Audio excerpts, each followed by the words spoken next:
کرامت اللہ غوری صاحب 40 ایئرس تک آپ نے رول کیا اور ایز این امبیسڈر پاکستان کو ریپرزینٹ کیا. میں تو ان سے بھی کہتی ہوں کہ جب آپ پوزیشن میں تھے تو آپ کو چاہیے تھا کہ کسی نہ کسی کے گلے کے اوپر ہاتھ ضرور رکھتے, مگر نہیں. وہ السلام علیکم سر. وعلیکم السلام. گلا پکڑنا تو آسان ہوتا ہے, نہیں آسان بھی ہوتا ہے, اور یہ ان کا شیوا ہے جن کو اپنی طاقت پر گھمنڈ ہوتا ہے. ہم جیسے جو لفظوں کے تاجر ہیں, ہم تو اپنے الفاظ استعمال کرتے ہیں لوگوں کو شرم دلانے کے لیے, غیرت دلانے کے لیے. میں نے تو شاید بتایا تھا کہ پرویز مشرف صاحب اقتدار سنبھالنے کے 10 دن کے بعد انقرہ تشریف لے آئے تھے, میں وہاں سفیر تھا. تو باتیں ہو رہی تھیں, مجھ سے کہنے لگے کہ ہماری اور ترک افواج میں بڑی اقدار مشترک ہیں, بہت سی باتیں ملتی جلتی ہیں, اور اسی لیے ہمارے درمیان تعاون بہت ہے. تو میں نے کہا جنرل صاحب یہ تو صحیح ہے, لیکن ایک قدر مشترک نہیں ہے.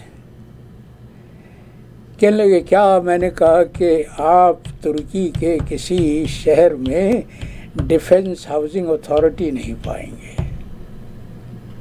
تو اس کا کیا جواب دیا؟ تو یہ مرد یہ کلام حق ہے کہنا تھا نا. نہیں, اس کے کچھ دن کے بعد میرے تبادلے کے احکامات آ گئے تھے, یہ الگ بات ہے. تو کلمہ حق کہنے کی قیمت ضرور چکانی پڑتی ہے. آج ماجد صاحب, ابھی میں جب آیا ہوں تو ماجد جمال صاحب بات کر رہے تھے مولویوں کی. تو عارفہ دیکھو, ہماری یہ تاریخ ہے, ہماری اسلامی تاریخ بھی ہے, ہماری ملی تاریخ بھی ہے, کہ حاکم وقت نے ہمیشہ منبر کا تعاون حاصل کیا ہے. اس کے بغیر کچھ, اس لیے کہ ہمارے ہاں وہ جو تصور ہے نا, ہمارے مذہبی تصور میں اولو الامر کا جو تصور ہے, فتویٰ یہ دیا گیا ہے, بہت آج کی بات نہیں, برسوں سے, کہ حاکم وقت کی اطاعت ضروری ہے. اور یہ فتویٰ تو غزالی نے بھی دیا تھا. تو کیا تاریخ ہمیں کیا بتاتی ہے؟ جبال صاحب سنیے,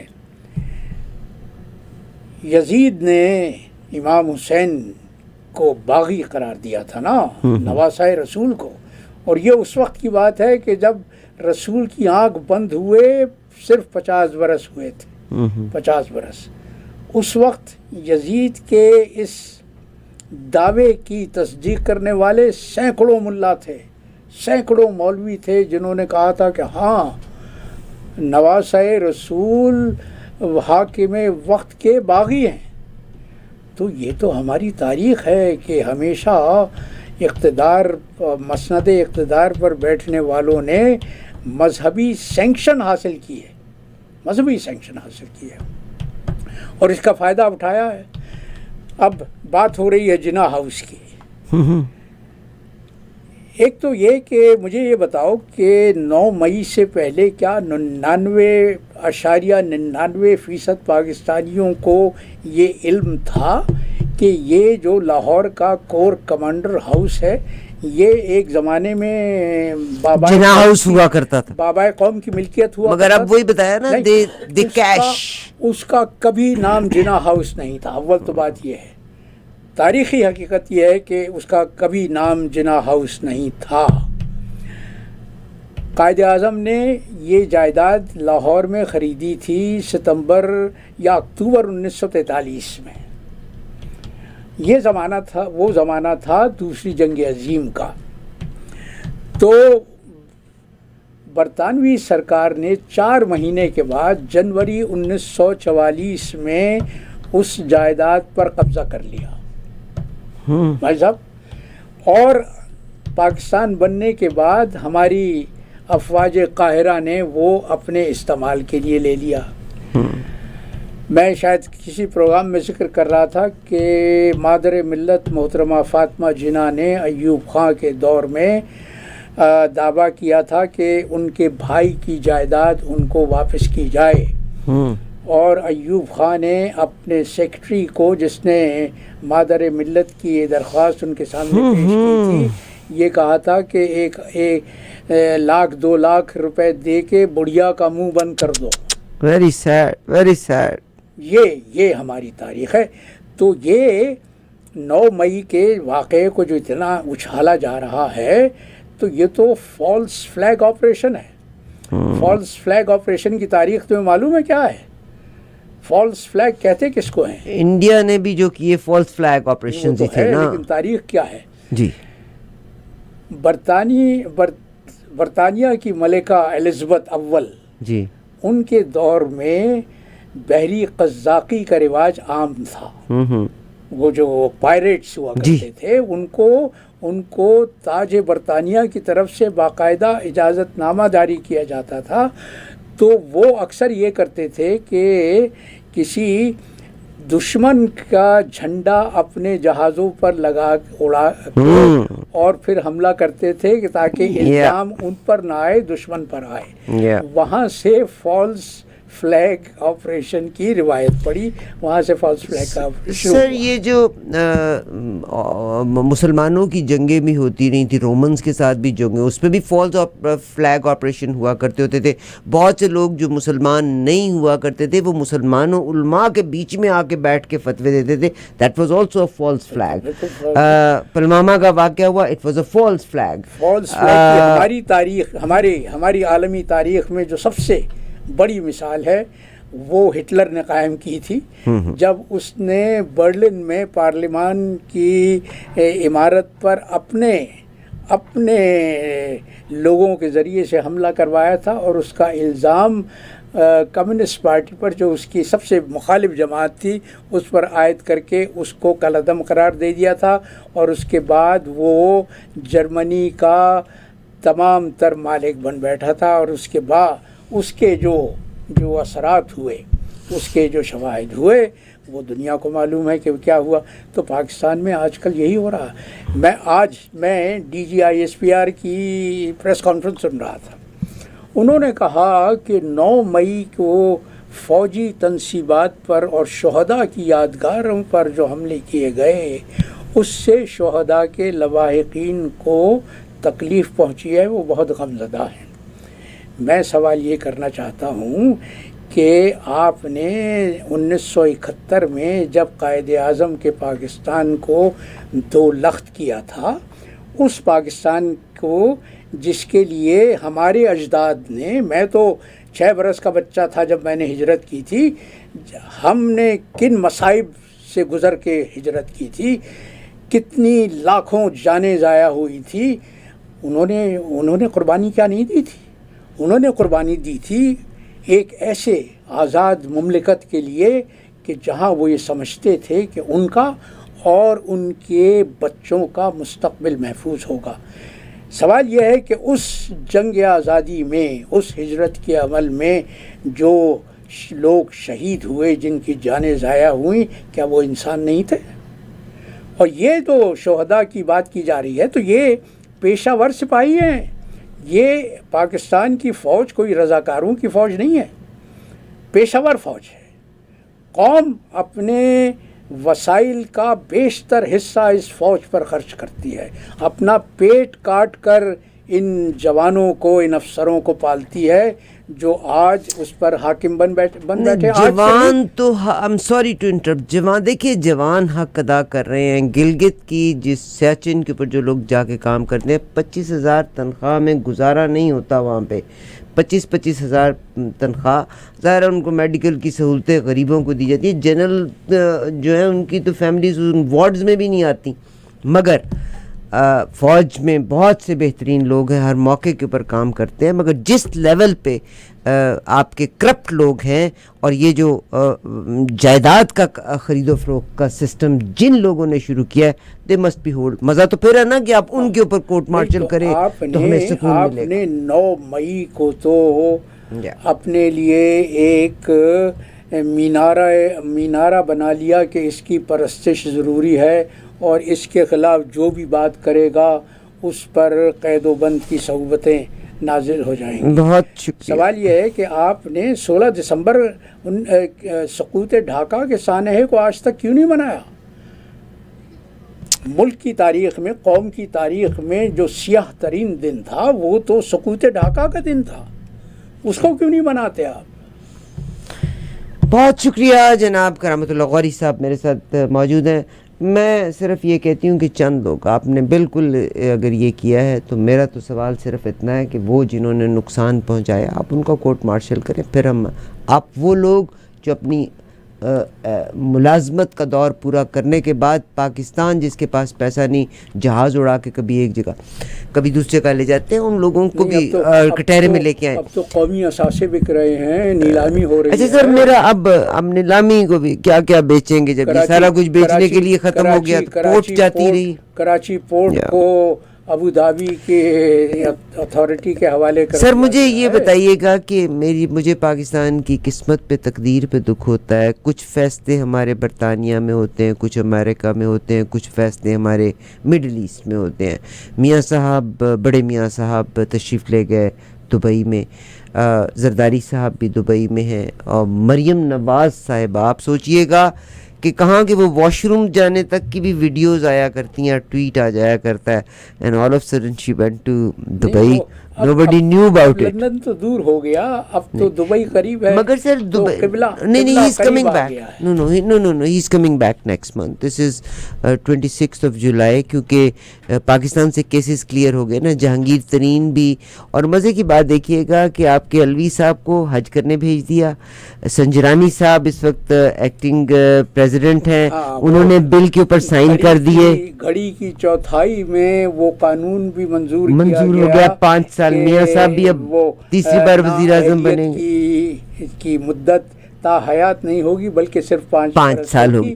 اور سنجرانی نے وہ جیسے ہی وہ بل ان کے سامنے پیش کیا گیا سائن اس کر پر اپنے دستخط سب. تو اب عارف علوی صاحب کے سے بھی مجھے گلہ ہے. انہوں نے وہ پیشے کے اعتبار سے ڈینٹسٹ ہیں، دانتوں کے ڈاکٹر ہیں، لیکن لگتا یہ ہے کہ وہ بھی بالکل ٹوتھ لیس ہو گئے. نہیں جی دیکھیے میں آپ کو بتاتی ہوں، عمران خان صاحب کی غلطیاں تھیں کوئی شک نہیں ہے، مگر عمران صاحب کو اڑایا تھا کس لیے؟ مہنگائی ہوگی. اس کے بعد انہوں نے الیکشن مانگا. مطلب ایم ناٹ پولیٹیکلی میں اس لحاظ سے نہیں کرنا چاہتی، مگر معاملہ ہم چلے کہاں سے اور آج ملک کہاں پہ کھڑا ہوا ہے. اور آج ہمارا آرمی کا جنرل اٹھ کے ہمیں یہ کہتا ہے کہ پاکستان ڈیفالٹ سے باہر نکل آیا. You are not out still. مجھے غم اس بات کا ہے کہ پاکستان میں غریب آدمی، پاکستان کے لوگ پاکستان میں رہ رہے ہیں، بزنس مین ہیں. آپ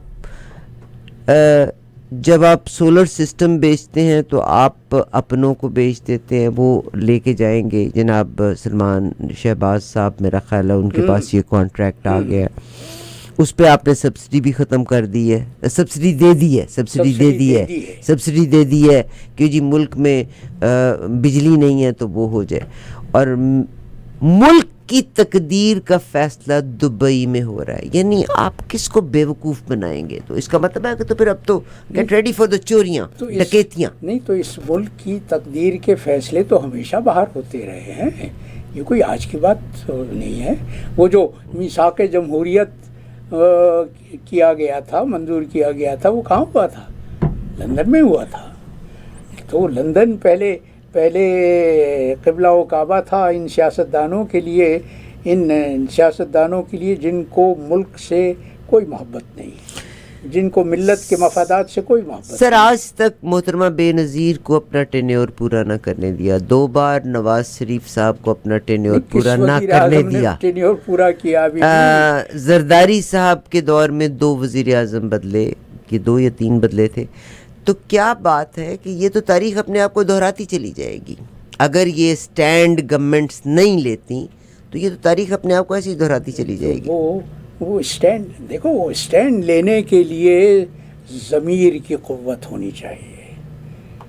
ضمیر اگر مضبوط ہے، اگر بے داغ ضمیر ہے تو وہ سٹینڈ لے سکتا ہے. ورنہ وہ جو دوسروں سے سودے بازی کر کے اقتدار اقتدار لیتے ہیں، وہ جو کسی کی مہربانی سے مسند اقتدار پہ بیٹھتے ہیں، وہ تم کیا سمجھتی ہو کہ ان میں اتنی اخلاقی جرات، اخلاقی طاقت ہو سکتی ہے کہ وہ کوئی کسی مسئلے پر اسٹینڈ لے لے؟ یہ لوگ تو وہ تاجر ہیں جن کے لیے سیاست بہت سود مند پیشہ بن گیا ہے، اس لیے کہ جب بھی وہ اقتدار میں آتے ہیں اپنے مفادات کو فروغ دیتے ہیں۔ اب یہ 14-15 مہینے کی جو حکومت جو اس وقت ہمارے سامنے ہیں دیکھ رہے ہیں، اس نے کیا کیا ہے؟ اس نے آتے ہی سب سے پہلا کام تو یہ کیا کہ جتنے بھی نیب کے کیسز تھے وہ اپنے خلاف ختم کروا دیے، نیب کے قوانین میں ترمیم کرا دی، اور اب وہ اس شخص کے واپسی کے لیے راستہ ہموار کر رہے ہیں جس کو ملک کی سب سے بڑی عدالت نے، سپریم کورٹ نے تاحیات نااہل قرار دیا تھا۔ سر سپریم کورٹ نے تب غلطی بھی کی تھی، دیکھیے تب اسٹیبلشمنٹ کے پیچھے لگ کے سپریم کورٹ نے نواز شریف صاحب کو نااہل کیا تھا۔ اگر اس زمانے میں بھی غلط تھا، آج بھی غلط ہے۔ آج یہ اس کو غلط کر رہے ہیں۔ بھٹو کو مروایا، ایم کیو ایم کو لائے، ایم کیو ایم کو اڑایا تو ایم کیو ایم حقیقی اور پتہ نہیں کیا کیا بنا دی۔ نواز شریف کو نکلوایا تو نہیں کیا تھا، سوری سپریم کورٹ نے تو ایم کیو ایم نہیں بنائی تھی۔ نہیں سر، اسٹیبلشمنٹ کی بات کرتی ہوں تو سپریم کورٹ بھی بیچاری اسٹیبلشمنٹ کے انڈر آ رہی ہے نا۔ پاکستان کا ہر ادارہ ان ججز کو اپوائنٹ کرتے ہیں کون؟ آپ کے پولیٹیشنز۔ آپ کے پولیٹیشنز کو جب ضرورت ہوتی ہے تو وہ اسٹیبلشمنٹ کے پاؤں میں جا کے بیٹھ جاتے ہیں اور ایوری بڈی از پلنگ ٹو ورڈز۔ اور جب آپ کو پتہ ہوگا کہ آپ کی اہمیت اتنی زیادہ تو آپ اپنی قیمت تو لگائیں گے نا۔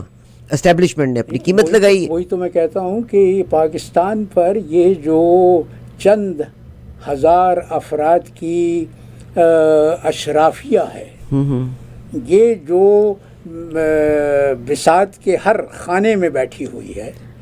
اچھا آج آپ سے ایک سوال کروں میں آپ سے، ہاں، پاکستان میں کتنی پولیٹیکل پارٹیز ہیں؟ پاکستان میں تو نام لیں۔ سینکڑوں پولیٹیکل پارٹیز ہیں، لیکن جو نہیں بڑی کون کون سی ہیں؟ جو بڑی پارٹی ہیں، سب سے بڑی پارٹی کو تو اس کو برباد کرنے پر اسٹیبلشمنٹ تلی ہوئی ہے، عمران خان کی تحریک انصاف کو، نواز لیگ ہے۔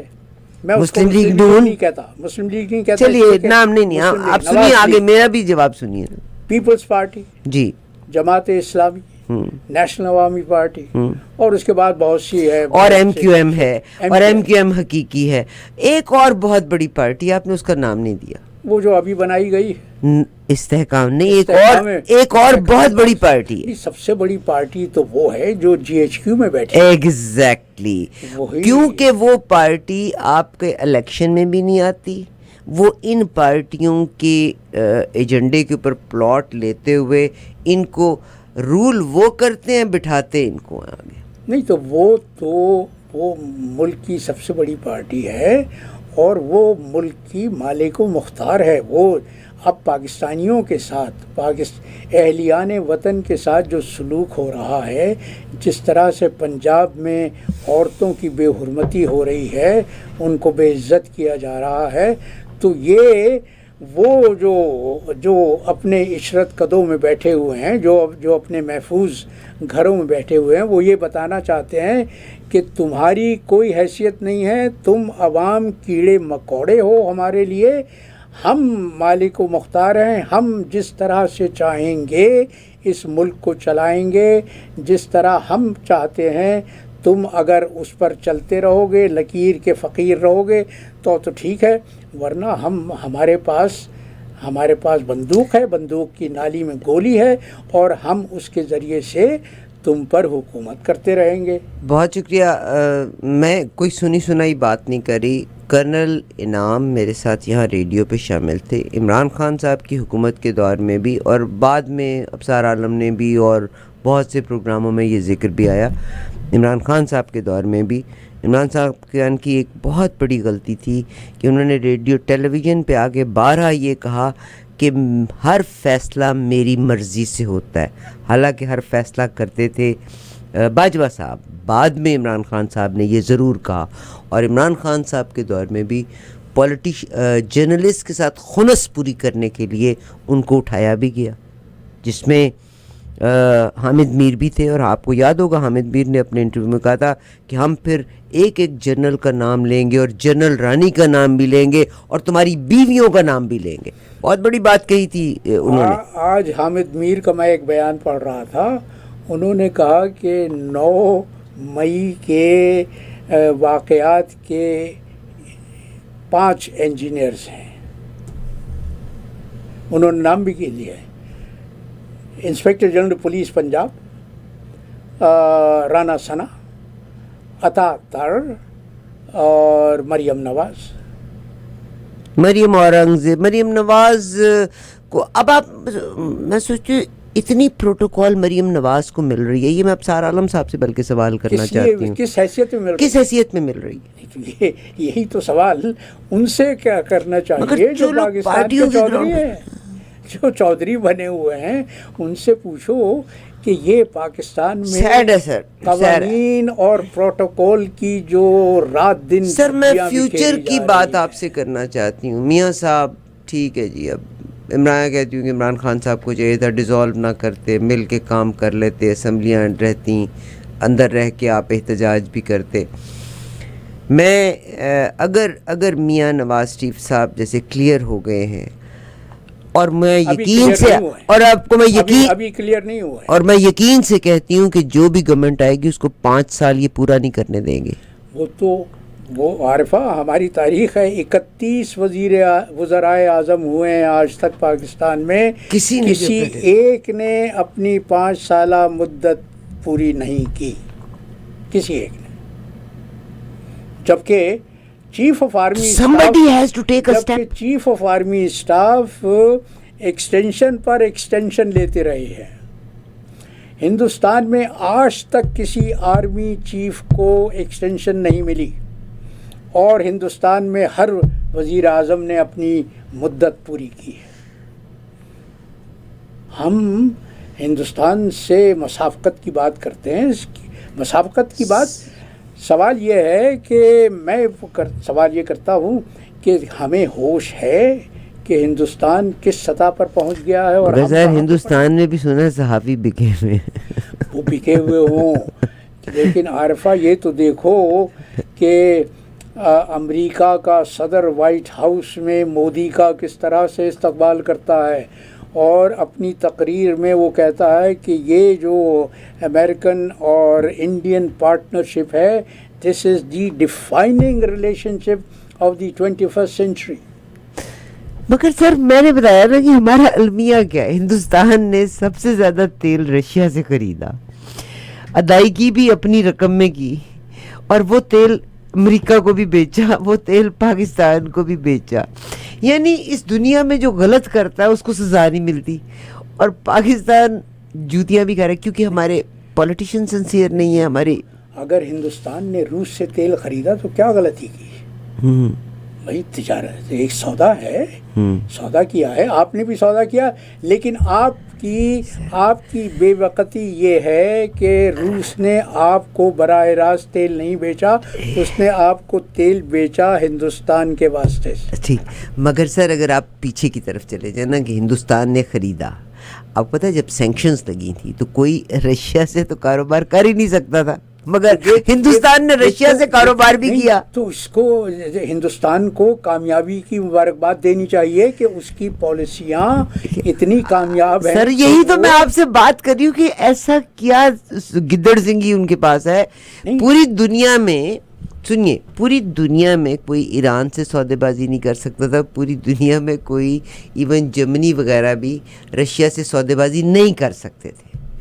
ہندوستان نے سودے بازی بھی کی، اور وہ ان کی آنکھ کا تارا بھی ہے. یہ کیا وجہ ہے؟ کئی وجوہات ہیں. پہلی وجہ یہ کہ ہندوستان میں جمہوریت مستحکم ہے.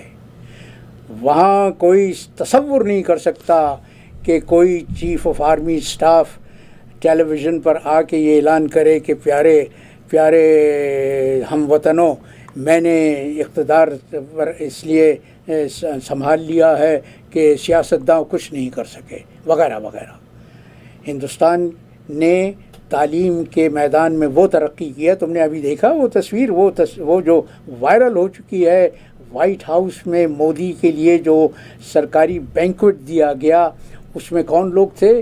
اس میں بے شمار امریکن ملٹی کمپنیوں کے سینئر آفیسرز جو کہ انڈیا کے تھے جو ہندوستانی ہیں. ٹھیک سر، ٹھیک سر. تو یہ ہندوستان کو یہ جو مقام حاصل ہوا ہے وہ صرف اس لیے کہ اس کے ملک میں ایک پائیدار نظام ہے اور وہ تعلیم کی اہمیت کو سمجھتا ہے.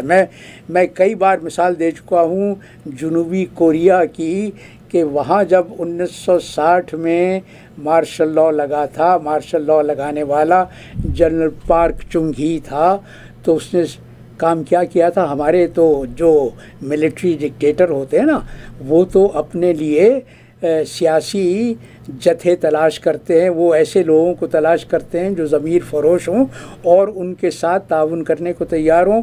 پارک چنگ ہی نے اپنے فوجیوں سے کہا کہ یہ بلیک بورڈ ہے، یہ شوق ہے، جاؤ ملک میں پھیل جاؤ، دیہات میں لوگوں کو تعلیم دو. نتیجہ کیا نکلا کہ 20 برس بعد 1980 میں جنوبی کوریا نے اسٹیل پروڈکشن میں جاپان کو پیچھے چھوڑ دیا. 4 برس کے بعد 1984 میں جنوبی کوریا نے جاپان کو شپ بلڈنگ میں پیچھے چھوڑ دیا. آج بھی دنیا کے سب سے زیادہ تجارتی جہاز، دنیا کے سب سے زیادہ ٹینکر جنوبی کوریا میں بنتے ہیں. اس وقت 1960 میں جنوبی کوریا کی فی کس آمدنی پر کیپٹا انکم پاکستان سے آدھی تھی.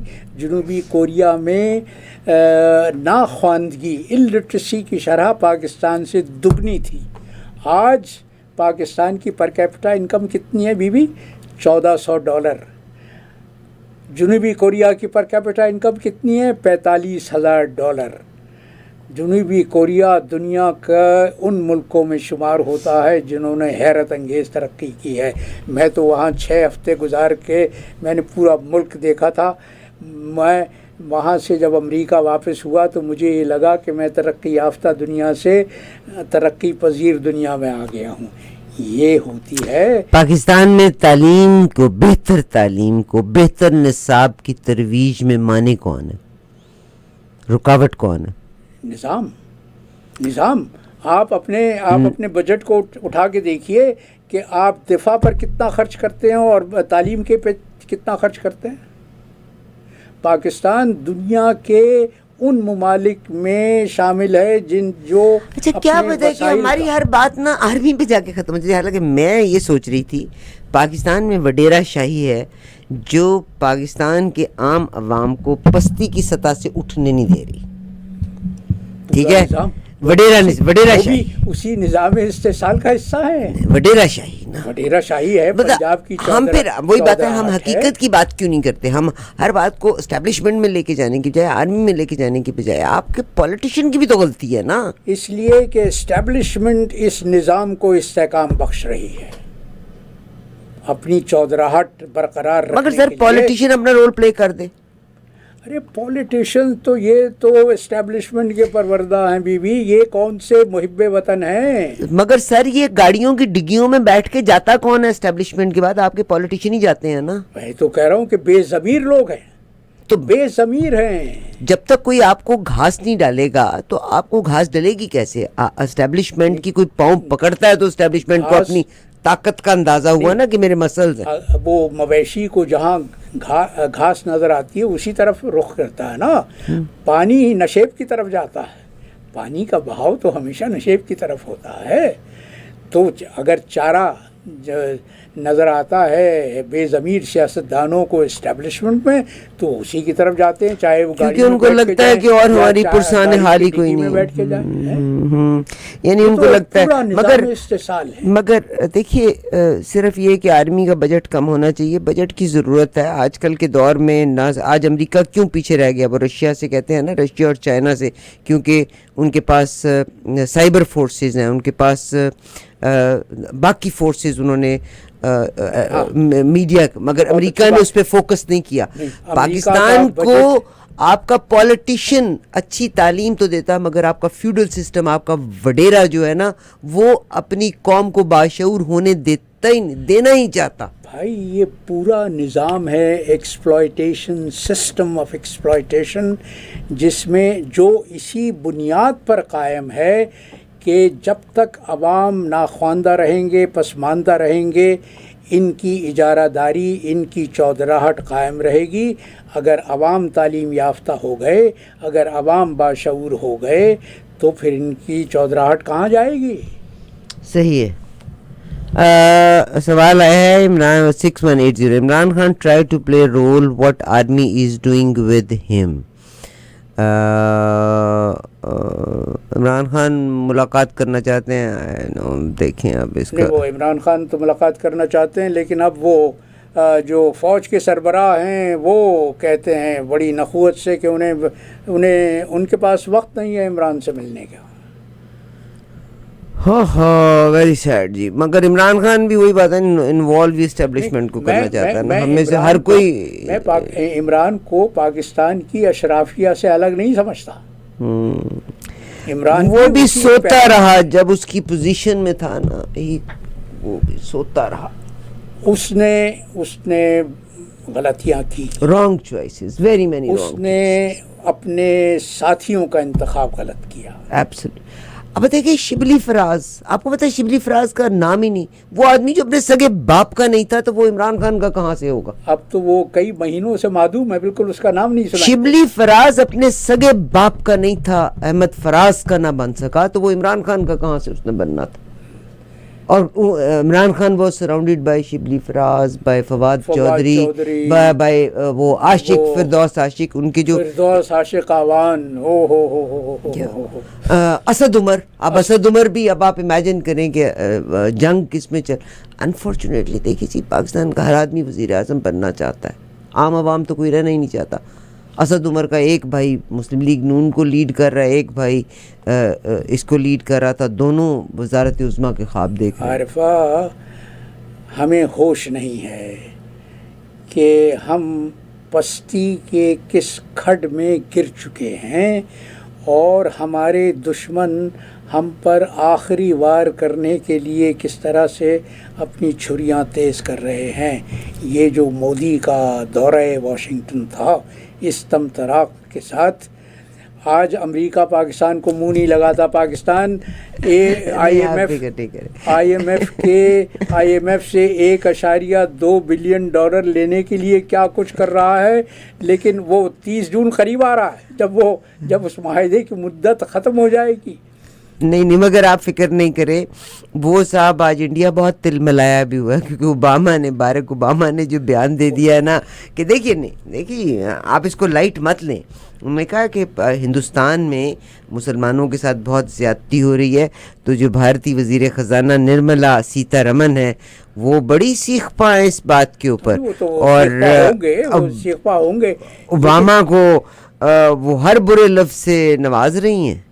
لیکن مودی نے جو کہا ہے واشنگٹن میں، وہ بھی تم نے سنا ہے نا۔ آپ دیکھیے کیا بات ہے، وہ کہتے ہیں نا آپس میں جب لڑائی ہو جائے، وہ نرملا کہتی ہیں کہ بھارتی وزیر نے ایک پریس کانفرنس میں کہا کہ بھارتی مسلمانوں پر وہ تبصرہ کر رہے ہیں جنہوں نے اپنے دور صدارت میں شام سے لے کے یمن تک مسلمان اکثریتی ممالک پر بام برسائے۔ بالکل درست کہہ رہے ہیں۔ Oh my God! Pakistan per Obama کے دور میں سب سے زیادہ ڈرون کے حملے ہوئے ہیں۔ کمال کا بیان ہے۔ تو انہوں نے کہا کہ ایسے لوگوں کے الزامات کوئی کیوں سنے گا کہ تو اب ایسے شخص کے بیان کی کیا اہمیت رہ جاتی ہے جس کا دور حکومت مسلمان ملکوں پر ظلم و تعدی کے واقعات سے بھرا ہوا ہے۔ صحیح، بہت شکریہ۔ کیسے کنکلوڈ کریں گے؟ رشیا کا بھی واقعہ ہے، مگر آپ کو میں بتاؤں یہ رشیا کے واقعے میں بھی نامعلوم کے دشمنوں کو بے نقاب کرنے کے، کیونکہ ولادیمیر پوٹن کا پاسٹ ہے نہیں کسی کو اتنی آسانی سے معاف کرنا۔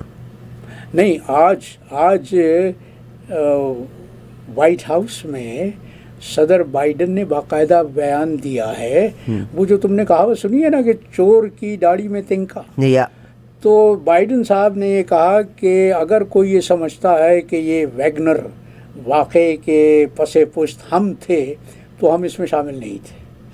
حالانکہ کل جو ان کے ہیں انہوں نے یہ چیف وزیر خارجہ انہوں نے کہا تھا کہ سی آئی اے کے تھرو ہمیں 1 ہفتہ پہلے معلوم ہو گیا تھا کہ ویگنر کا یہ معاملہ جا رہا ہے یا یہ ہونا ہے، یہ ریبیلین ہوگا. اس کے خلاف کارروائی تو سی آئی اے نے برسوں پہلے شروع کی تھی، مگر آج آپ نے یوکرین میں وہ جو منتخب صدر تھا اس کے خلاف نوجوانوں سے بغاوت کروائی گئی اور زیلنسکی کو لائے گئے. اس کے بعد یہ زیلنسکی جو ٹی وی ایکٹر ہوا کرتا تھا اور جو اسرائیل کا بہت دل عزیز ہے وہ اس کو صدر بنایا گیا. تو یہ مگر سر کیا بات ہے کہ اب بھی زیلنسکی کہہ رہا ہے کہ this is the right time to hit Russia اور ہمیں اور اسلحہ دو اور پورا مغرب جو ہے وہ اسلحہ دینے کے اوپر ہے. کینیڈا کو بھی سمجھ نہیں آیا. آج بھی بائیڈن نے کہا ہے کہ یہ جو کچھ بھی ہوتا رہے ہمارے اس عزم میں کوئی کسی طرح کی کمی نہیں ہوگی کہ ہم یوکرین کے ساتھ کھڑے ہوئے ہیں. مگر بہت دل برداشتہ بھی ہیں کہ ان کا خیال ہے کہ اگر رشیا ٹربل میں جاتا تو China was there to rescue Russia. Vladimir Putin. چین اپنے پتے بہت ہی دانشور. نہیں سر، وہ اپنے ہمسائے میں آنے نہیں دے گا، نیٹو کو نہیں آنے دے گا، امریکہ کو نہیں آنے دے گا. وہ تو نہیں آنے دے گا، لیکن چین نے کبھی اس طرح کی حماقتیں نہیں کی جس طرح کی حماقت پیوٹن نے کی ہے. وہ تو he has walked into the net that America had spread for him. By attacking Ukraine? By attacking Ukraine. صحیح. اس نے تو وہ چارہ کھا لیا جو امریکہ نے اس کو. مگر اس کی ہسٹری میں ڈیفیٹ ہے نہیں ولادیمیر پوٹن کی. نہیں، he is a very smart man. نہیں وہ تو ہے، لیکن اب تک اس قسم کے چیلنج سے اس کا واسطہ نہیں پڑا تھا. ٹھیک ہے، داخلی طور پر. مگر سر یہ بھی تو قبر میں یہ بھی تو دنیا کے ساتھ اور عام عوام کے ساتھ زیادتی ہے نا کہ آپ نیٹو کے ممبر نہیں بھی ہیں اور پوری کی پوری NATO is working in Ukraine. یعنی یہ تو اگین فالس فلیگ آ گیا کہ آپ ایک ملک نیٹو کا ممبر بھی نہیں اور آپ پوری کی پوری دنیا کی فورسز ایک ملک کو سپورٹ کر رہی ہیں. the whole world versus one country. مغربی دنیا not the whole world. مغربی دنیا سر، یورپ اینڈ مغربی دنیا نا، یورپ بھی تو ساتھ شامل ہے نا. اس لیے کہ وہ روس کو اپنے لیے خطرہ سمجھتے ہیں نا. یورپ بھی تو ساتھ شامل ہے. اور آپ دیکھیے گا یہ جو جرمنی ہے نا، یہ بھی at the verge of something ہے. لیکن Germany will be a loser. ہمیں بحیثیت قوم کے ان خطرات کا کوئی ادراک نہیں ہے جو ہمارے سر پر منڈلا رہے. بہت شکریہ جناب کرامت اللہ وارث. ہمیں خطرات کا کوئی ادراک نہیں. کل رشیا کا واقعہ واقعی it was a sleep less night yesterday. کل پرسوں صبح 5 بجے کے بعد سے جب سے یہ واقعہ ہوتا ہے میرا دم گھٹ رہا تھا. پتہ نہیں آپ کی کیا صورت ہے. Practically I was feeling suffocated کہ دنیا میں کیا ہونے جا رہا ہے. اور جس جگہ پہ ماسکو میں اگر یہ قبضہ کر لیتے تو وہاں پہ جو جوہری توانائی کا سینٹر ہے ان ایٹم بامز کا رخ بھی نارتھ امریکہ کی طرف تھا. مجھے موت سے ڈر نہیں لگتا مگر دنیا کی اختتام. عارفہ یہ بات تو سن لو، وہ جو میں جو کہنا چاہ رہا تھا جی خطرات کا ہمیں ادراک نہیں ہے. مودی نے واشنگٹن میں اپنے لوگوں سے خطاب کرتے ہوئے کیا کہا؟ اس نے کہا کہ ہم یہ برسوں جو پاکستان کے پیچھے اپنا وقت ضائع کرتے رہے ہیں تو اب ہمیں ضائع کرنے کی ضرورت نہیں ہے، اس لیے کہ پاکستان تو خود ہی ڈوب رہا ہے. تو بات تو سچ ہے مگر بات ہے رسوائی کی. Very sad. میں نے اسی پر کل ایک قطعہ کہا تھا، وہ سنا دوں؟ ارشاد. وہ سنا دیتا ہوں کہ بات یہ ہے کہ دشمن کے منہ سے نکلی ہوئی بات کو بہت سنجیدگی سے لینا چاہیے. اور ہماری بدنصیبی یہ ہے کہ ہم اپنے ہی کھال میں اتنے مست رہتے ہیں اور اپنے ہی مشاغل میں اتنے منہمک رہتے ہیں کہ ہمیں یہ ادراک ہی نہیں ہوتا کہ ہمارے خلاف کیا کارروائیاں ہو رہی ہیں، کیا منصوبے بنائے جا رہے ہیں. تو میں نے جو یہ کہا کہ مودی نے کی جو ہرزہ سرائی بری لگی. مودی نے کی جو ہرزہ سرائی بری مودی نے کی جو ہرزہ سرائی بری لگی، لیکن عدو نے جو بھی کہا وہ غلط نہیں. دشمن نے جو بھی کہا لیکن عدو نے جو بھی کہا وہ غلط نہیں. ہم بدترین اپنے مخالف تو آپ ہیں. ہم بدترین اپنے مخالف تو آپ ہیں. اپنا وطن بچا سکیں ہم میں سکت نہیں.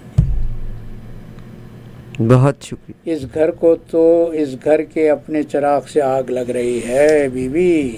بہت شکریہ رونا جناب. تو یہی ہے. کرامت اللہ غوری صاحب سے آپ کی بات چیت کرائی. Please stay tuned.